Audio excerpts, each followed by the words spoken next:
दोस्तों नमस्कार। मैं संदीप कुमार आज के वीडियो में आप सबों को स्वागत करता हूं। आज का वीडियो हमने एस्किमो जनजाति पर आधारित वीडियो लेकर के आया हूं। दोस्तों ये एस्किमो जनजाति विश्व के जनजातियों में एक प्रमुख जनजाति है और ये यूजी के सिलेबस के आधार पर आधारित है, जिसके चलते मैंने जो है इस वीडियो को आपके सामने संक्षिप्त रूप में देने का काम किया हूं। तो हमारे वीडियो से जुड़े रहेंगे और लाइक सब्सक्राइब जरूर करेंगे। दोस्तों पसंद आने पर कमेंट भी करेंगे, हमें बतलाएंगे कि कैसा लगा हमारा वीडियो। तो यहाँ चलते हैं एस्किमो जनजाति। जैसा कि एस्किमो जनजाति के बारे में मुख्य रूप से हम सभी जानते हैं कि यह पर्यावरण के अनुसार जीवन जीते हैं और ये जो ऐसे प्रदेशों में रहता है जहां हम लोगों को सोचने पर मजबूर कर देता है, ऐसा जो है स्थिति में ये रहता है।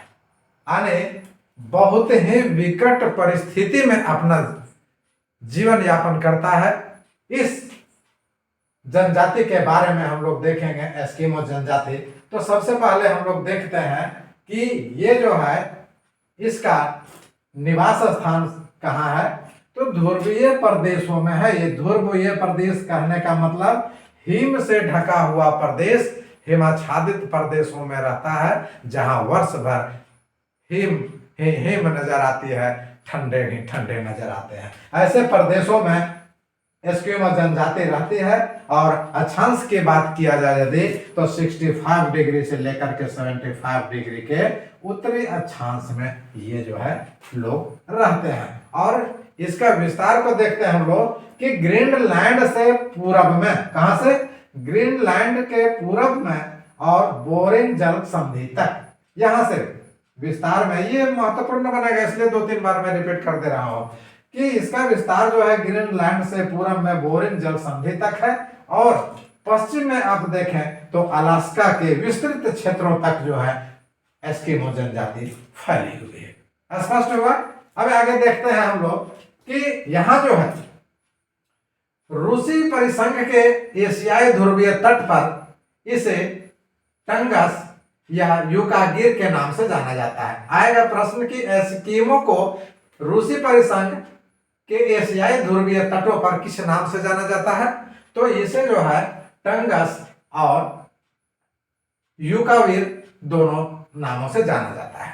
यहीं जब आप कनाडा और ग्रीनलैंड के ध्रुवीय क्षेत्रों में आप आ जाएंगे तो इस एस्किमो जनजाति को एस्किमो के नाम से जाना जाता है। समझ गए। तो एस्किमो जनजाति जो नाम पड़ा वो किसके द्वारा नाम पड़ा, ये जो है प्रश्न बन रहा है हमारे बीच में। तो एस्किमो जनजाति जो नाम पड़ा वो अमेरिकी इंडियन के द्वारा एस्किमो नाम रखा गया था और जिसका अर्थ क्या होता है, कच्चा मांस खाने वाला। अब समझ लीजिए यहीं से जो कच्चा मांस खाने वाला एस्किमो का अर्थ होता है तो इसका जीवन शैली कैसा होगा, इसका खान पान कैसा होगा, यहीं से आप आकलन कर सकते हैं। ठीक है।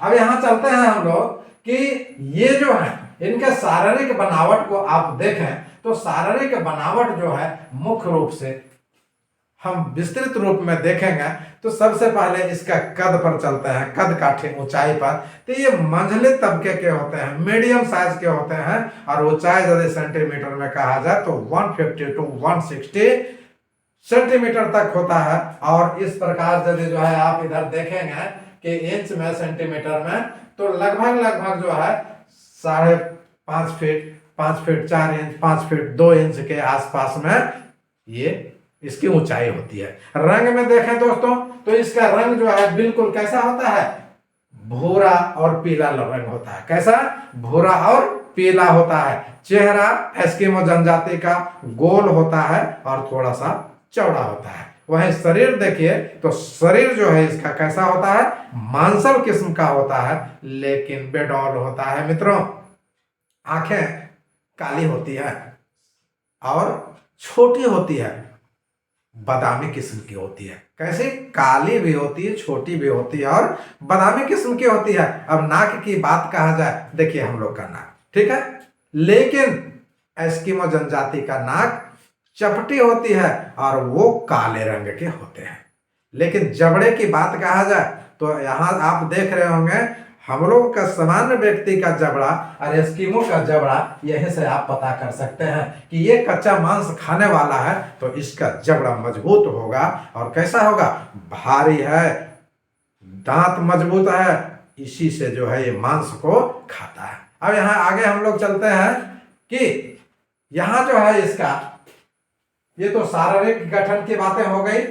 अब यहाँ पर जो है देखते हैं कि दक्षिणी अमेरिकी इंडियन और उत्तरी पूर्वी एशिया की मंगोलाइट प्रजाति से एस्किमो का संबंध है। ये महत्वपूर्ण प्रश्न बना आपका, ये जो है आपका महत्वपूर्ण प्रश्न बना कि इसका संबंध किस प्रजाति से है।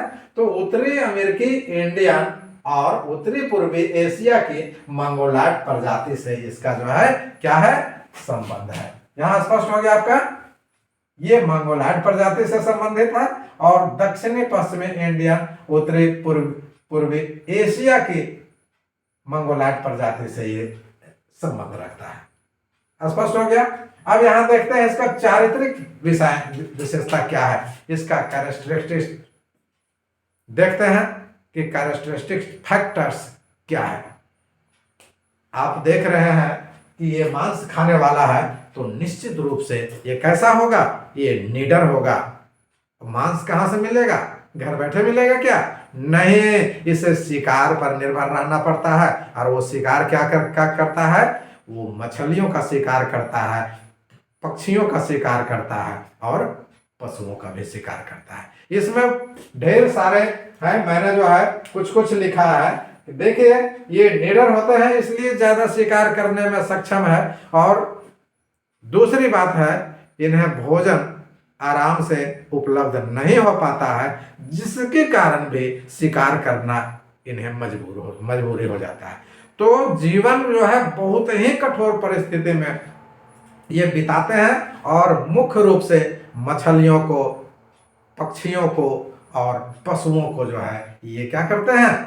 शिकार करते हैं। उसमें आप देखिए तो ये हमारे यहाँ पर आप देखें तो ये पशु पक्षियों में सील, वालरस, व्हेल, कैरिबो, बारहसिंगा, ध्रुवीय भालू का शिकार करता है। और ये जो है क्या करता है? पशुओं के खून को गन्ने के जैसा चीबता है, पीसता है, चूसता है। ठीक है, आने जिस प्रकार से हम लोग गन्ने के जूस को रस बनाकर पीते हैं, उस प्रकार से कभी कभी ऐसी विकट परिस्थिति आ जाती है कि एस्किमो जनजाति के लोग पशुओं के खून को गन्ने के जैसा पीते हैं। ये कल्पना कीजिए कैसे लोग हैं, बिल्कुल ही आदिम किस्म के लोग हैं ये। और ये जो शिकार करते हैं ये तीनों ऋतुओं में करते हैं, जाड़ा में भी और बरसात में भी और गर्मी में भी। स्पष्ट।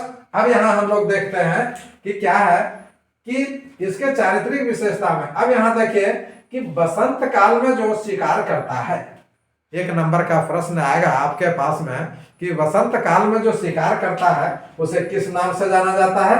तो उसे उटोक कहते हैं और अंग्रेजी में उटोक कहते हैं।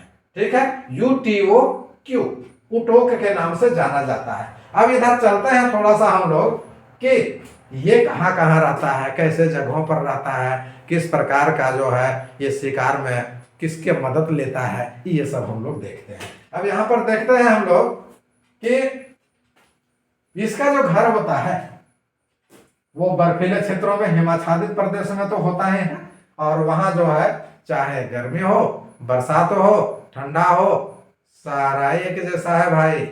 गर्मी के समय में तापमान 10 डिग्री से ज्यादा नहीं हो पाता है, ये दिन की बात कर रहा हूं। और जो है शीत के समय में, ठंडे के समय में आंधियां चलती है, किसकी? बर्फ की आंधियां चलती है। तो आप कल्पना कर सकते हैं कि कैसे रहते होंगे लोग। तो रहते जो है ये वो इग्लू बना करके रहते हैं।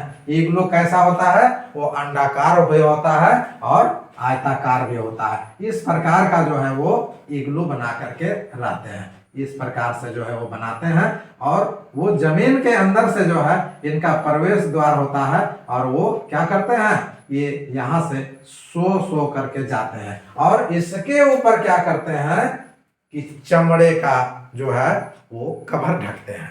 क्या ढकते हैं? चमड़े का कवर ढकते हैं और वस्त्र के रूप में, ये देखिए यहाँ मैंने लिखा भी हूं कि तंबू जो होता है ये रेंडियर और कैरेबो की खाल से होता है। रेंडियर और कैरेबो जो है पशु है, इसका शिकार करता है, उसी का खाल से जो है क्या करता है, इसे जो है ढकता है वस्त्र के रूप में जो है। अब देखिए यही जो है पशु पक्षी का जो चमड़ा होता है उसी को प्रयोग में लाता है, उसे जो है वस्त्र के रूप में पहनता है। महिलाएं जो है पूरा तो तन नहीं ढक पाती है, ऊपर का हिस्सा और नीचे का हिस्सा को वो ढकती है चमड़े से, लेकिन पुरुष जो है जांघ के नीचे का ही हिस्सा ढकता है। स्पष्ट हुआ? अब देखिए कि जो घर है इग्लू है, ठीक है, घर क्या है? इग्लू। तो इग्लू में जो है रोशनी कैसे है? तो रोशनी लाने के लिए लोग क्या करते हैं? रोशनी लाने के लिए लोग जो है एस्किमो जनजाति के लोग क्या करते हैं, ये चर्बी को जलाते हैं और चर्बी जलाने से इन्हें दो चीज की फायदा मिलता है। एक तो रोशनी प्राप्त होती है, प्रकाश होता है, और दूसरा उसे हीट मिलता है। प्रकाश जो होता है तो प्रकाश से हीट की प्राप्ति होती है, ऊर्जा मिलती है। अब यहाँ पर देखते हैं हम लोग कि कुछ और भी है। ट्यूपिक, ट्यूपिक जो है तंबू नुमा चमड़े का बना होता है। ये भी जो है तंबू नुमा यानी इग्लू जो है उस प्रकार का, उसे ढकने के लिए जो है यह तंबू नुमा बनाता है अलग से। ये स्थिति के लिए जो है आएगा कि ट्यूपिक का प्रयोग किसके लिए हुआ है, तो तंबू नुमा क्या चीज से बना होता है? चमड़ा से बना होता है। रोशनी के लिए क्या प्रयोग करते हैं? चर्बी का प्रयोग करते हैं। इसका इग्लू कैसा होता है? अंडाकार और आयताकार होता है। और तंबू क्या है? तंबू जो है रेंडियर कैरेबी के खालों से बना होता है। ठीक है, यहाँ पशु पक्षी से खाल को देखें जिससे जो है किसी प्रकार से जो है स्त्री और पुरुष तन ढकने का काम करते हैं। अब यहाँ देखते हैं उमियाक। उमियाक जो है क्या है कि ये जानवर के खाल से बना हुआ वस्त्र को उमियाक कहा जाता है। ये सब बहुत महत्वपूर्ण बतला रहे हैं, भले आपको अच्छा लगे या नहीं लगे, मेरे नजरिए से ये बहुत महत्वपूर्ण है और इसका प्रश्न आता ही आता है, चाहे प्रतियोगी परीक्षाओं में हो, चाहे आपका सिलेबस पर आधारित हो, ये सब प्रश्न आते हैं कि उमियाक किसके लिए प्रयोग होता है? तो वस्त्र के लिए होता है जो स्त्री और पुरुष पहनते हैं। स्त्री जो है ऊपर का भाग और नीचे का भाग को ढकती है, वही पुरुष नीचे का भाग को, कमर के नीचे का भाग को ढकता है। अब यहाँ पर थोड़ा सा और भी देखते हैं कि एक जो है श्लेष आएगा कि श्लेष क्या है? तो श्लेष जो है इसका देखिए कि ये श्लेष एक गाड़ी है। क्या है? गाड़ी है। और ये श्लेष किसके द्वारा खींचा जाता है? ये श्लेष कुत्ता के द्वारा खींचा जाता है, डॉग के द्वारा है। कुत्ता के द्वारा खींचे जाने वाले गाड़ी को क्या नाम से जाना जाता है? स्लेज के नाम से जाना जाता है। स्पष्ट हो गया? और ये स्लेज के जगह में कयाक का भी प्रयोग करते हैं। कयाक है क्या? आवागमन के लिए खाल से जो टेढ़ी मेढ़ी बनी होती है उसी से जो है ये खींचने का काम किया जाता है, उसको ये कयाक कहलाता है। ठीक है, और फिर जो है क्या, एक हारपून छूट गया मेरा, इसमें क्या है? हारपून, शिकार जो करता है, यहां मैं लिख दे रहा हूं हारपून। ये क्या किसके लिए जो है प्रयोग में आता है? ये शिकार करने के लिए जो है औजार है। क्या चीज है? औजार जो है वो हारपून। और इसी से बर्फ के अंदर जो मछली होती है, सील, व्हेल, ये सब का जो है शिकार करता है। बड़ा चतुराई से, अंदाज से जो है बर्फ के अंदर जो है उस हारपून को मारता है और उसमें मछली निकलती है और वो बर्फ को टाल करके बाहर निकालता है। यहाँ हो गया। अब यहाँ पर आगे देखते हैं हम लोग क्या है कि स्लेज गाड़ी तो हो गया जो कुत्तों के द्वारा खींचा जाता है। उसके बाद क्या है, कयाक। कयाक जो है वो भी आवागमन के लिए एक गाड़ी के रूप में ही प्रयोग में लाया जाता है, हालांकि ये गाड़ी नहीं है, ध्यान में रखेंगे। उसके बाद क्या है, अब अर्थव्यवस्था पर चलते हैं। तो अर्थव्यवस्था का अंदाजा तो आप खुद लगा सकते हो। जिसके पास जीवन जीने के लिए अच्छा वातावरण नहीं है, घर नहीं है, पहनने के लिए वस्त्र नहीं है, खाने के लिए भोजन नहीं है, तो वो अर्थव्यवस्था क्या करता है। तो जो भी हो थोड़ा बहुत वो पशु पक्षियों का जो शिकार करता है उसी से जो है ये अर्थव्यवस्था को चलाता है। उसके बाद में आप देखिए सामाजिक जीवन की बात कहा जाए तो सामाजिक जीवन जो है इसका कैसा होता है, बिल्कुल वातावरण के जो है अनुकूल होता है। अर्थात जिस प्रकार से वातावरण होता है उसी प्रकार से ये लोग ढलते हैं, वातावरण को बदल नहीं सकते हैं। ठीक है, ये वातावरण के अनुकूल रहते हैं। और परिवार की स्थिति को यदि देखा जाए तो छोटे छोटे परिवारों में ये बटे होते हैं। क्या चीज में बटे होते हैं, छोटे छोटे परिवारों में बटे होते हैं। अब इसके सामाजिक जीवन तो हो ही गया, अब सांस्कृतिक जीवन के बारे में हम लोग देखते हैं। तो जिसके पास में कुछ भी नहीं है तो उसका जो है आप अर्थव्यवस्था की क्या कल्पना करेंगे, उसका सामाजिक जीवन के क्या कल्पना करेंगे, या उसके सांस्कृतिक जीवन को क्या कल्पना करेंगे। तो इसके सांस्कृतिक जीवन जो है बिल्कुल पिछड़ा है, बहुत ही पिछड़ा हुआ है।